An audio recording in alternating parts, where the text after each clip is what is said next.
আসসালামু আলাইকুম, hello viewers, কেমন আছেন আপনারা? আশা করি বেশ ভালো আছেন। কনভার্ট K2 বাংলা ফেসবুক পেজের পক্ষ থেকে আপনাদের স্বাগতম ও অভিনন্দন। আজকের ভিডিওর মূল টপিক হচ্ছে ব্যঞ্জনবর্ণ প্লাস স্বরবর্ণ। এটা যুক্ত করে কি হয়, আমরা সেই সাউন্ড ভ্যালুগুলো আজকে তৈরি করার চেষ্টা করব। তো চলুন ভিডিও শুরু করা যাক। এটা কি ভাই? বেসিক স্বরবর্ণ। কয়টা? 10টা। যার বেসিক স্বরবর্ণের কি দেখেন, খিবন, ম, উম, হ্যাঁ, শিপ, খে। তাহলে কয়টা? 10টা। আমরা এখানে কি পাইছি? এটা দেখতে কেমন মনে হচ্ছে? আ। এটাকে আমরা যে আ বলবো, এটাকে আমরা চিনি, জানি, বুঝি না। কোরিয়ান একটা, এটা টান। আমাদের কাছে এটা একটা টান মনে হচ্ছে, যে এইদিকে একটা টান দেওয়া আছে, এইদিকে একটা টান দেওয়া আছে, তাই না? তাহলে এটা কোরিয়ানরা কি বলে, আমরা সেটা ফলো করব। তাহলে কোরিয়ানরা এটাকে মূলত স্বরে আ বলে। কি বলে? আমরা বাংলায় জানি এটাকে তারা স্বরে আ বলে, অর্থাৎ আ বলে। তাহলে আ সমান সমান আমরা কি জানি? স্বরে আ জানি। আর স্বরে আতে আমরা কি জানি? আকার জানি, ঠিক কিনা? তাহলে আমরা এটা স্বরে আ লেখা দেখতেছি, তার মানে এটা অবশ্যই আকার। ক্লিয়ার? এরপরে আসেন, এই আকারের সঙ্গে দেখেন, এখানে যদি আপনি মিউম দেন কি হবে? মিউমের সঙ্গে যদি আকার থাকে তাহলে কি হবে? ময়াকারে মা। তাহলে আমরা এটার ব্যবহার পেলাম। আমরা যদি 14টা অক্ষরের সঙ্গে এটা অ্যাপ্লাই করি, আমরা বুঝতে পারবো না? যদি জিউত থাকে তাহলে যা হবে, যদি বিউপ থাকে বা হবে, যদি কিউব থাকে খা হবে, ঠিক কিনা? তাহলে আমরা এই অক্ষরটার সঙ্গে কি হলাম? পরিচিত লাভ করলাম। এবার আসি, এই অক্ষরটা দেখা যাচ্ছে এখানে আ লেখা আছে, এখানে কি আছে ভাই? ডাবল স্টক দেওয়া আছে। এখানে একটা স্টক দেখতেছিলাম আমরা, এখানে দুইটা স্টক। তাহলে এটা লেখার যে পদ্ধতি আমরা একটু ফলো করব। এইভাবে দেওয়া আছে, একটা টানে আমরা জানি আ, আর দুই টানে ইয়া। তাহলে এই যে টান একটা বেশি দেখে আমরা মনে হয় এখানে ই একটা পেলাম, তাই না? মনে করতেই পারি। তাহলে ইয়া কি হলো? এটা ইয়া। এই যে ইয়ার জায়গায় এখানে ইয়ং দিয়ে রাখছে, তার মানে এখানে আপনি যদি এখন যে কোনো একটা সংখ্যা দেন, যদি জিউত দেন তাহলে কি হবে? জিয়া। যদি গিয়ক দেন গিয়া, যদি বিউপ দেন বিয়া, যদি শিউত দেন শিয়া।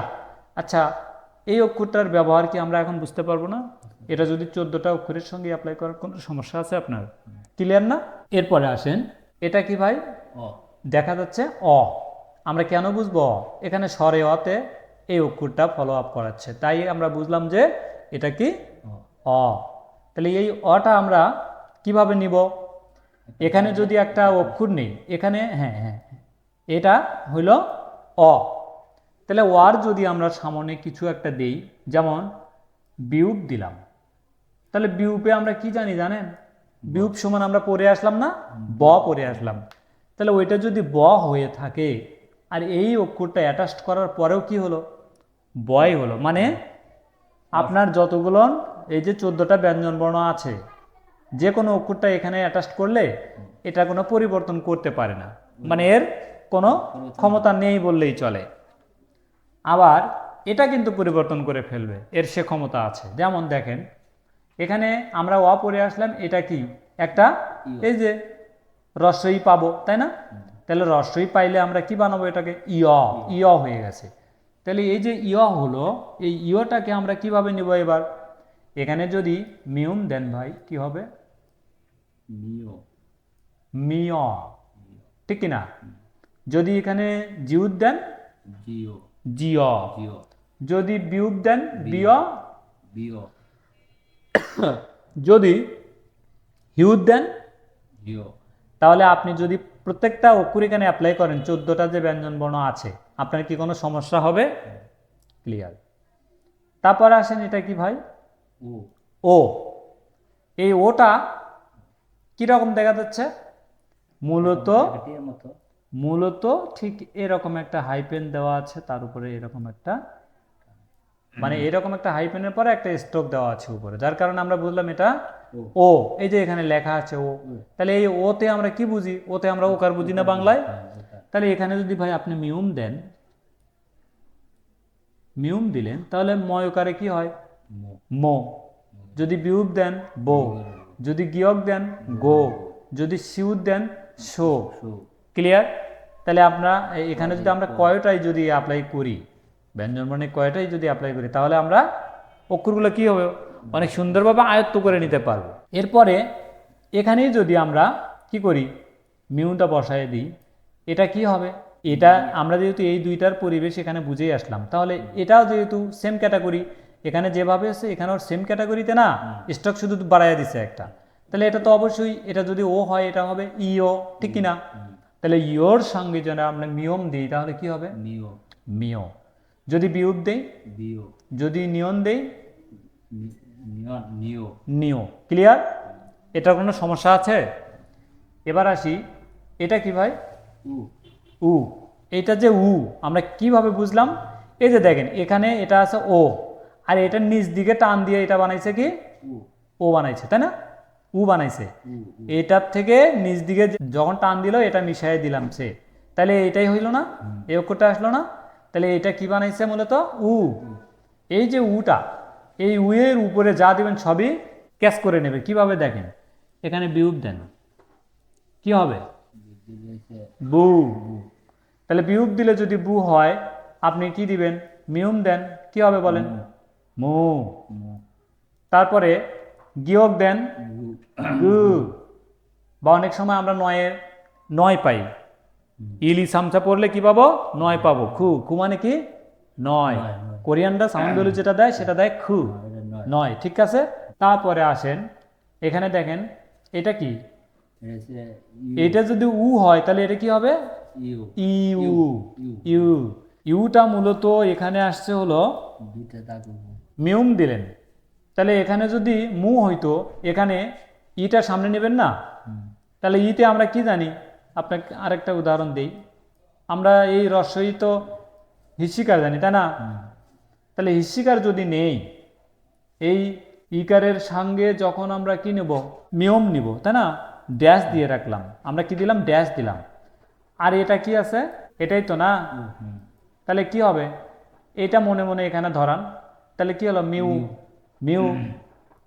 আবার এখন যদি এটাকে বিউব দেন তাহলে কি হবে বিউ, যদি গিয়ক দেন যদি ছিউদ দেন, তাহলে দেন তো আর কোনো পরিবর্তন আছে এখানে, শুধু এই যে হাইপেনের ভিতরে যেটা থাকবে এটার পরিবর্তন হয়ে যাচ্ছে, ঠিক কিনা? আর কোনো পরিবর্তন হবে? তার মানে এভাবে অক্ষরগুলো সাজাবেন, চেষ্টা করবেন বাসায়। এরপরে কি আছে ভাই উ, এই যে উটা আছে এখানে সুন্দর করে একটা বিউপ দেন, দিয়া আমরা কি বুঝি হুস্যুকার থাকলে ওটা 100% একটা উ টান আসে, কিন্তু এইটার ক্ষেত্রে আমরা কি নিব 30% একটা টান নিব, 30% সাউন্ড ভ্যালু আসবে দাঁতের সঙ্গে দাঁত মিলাইয়া আপনি হুস্যুকারের টান দেবেন কিন্তু 30%, তাহলে আপনার কি হবে দেখবেন যে আর ওখানে আছে কি বিউপ দিলাম এখন উ দিছি, তাহলে কি হবে বু, বু, ঠিক না? তাহলে এটাও আমরা বুঝলাম ব্যবহার। এখানে যদি গিয়ক দেন গু, যদি ছিউদ দেন ছু, যদি নিয়ন দেন নু, ঠিক না? এখানে আমরা পাইছি কি ই, এই যে ইর সঙ্গে যদি আমরা কি দিব মিউম দিলাম তাহলে কি হবে মি।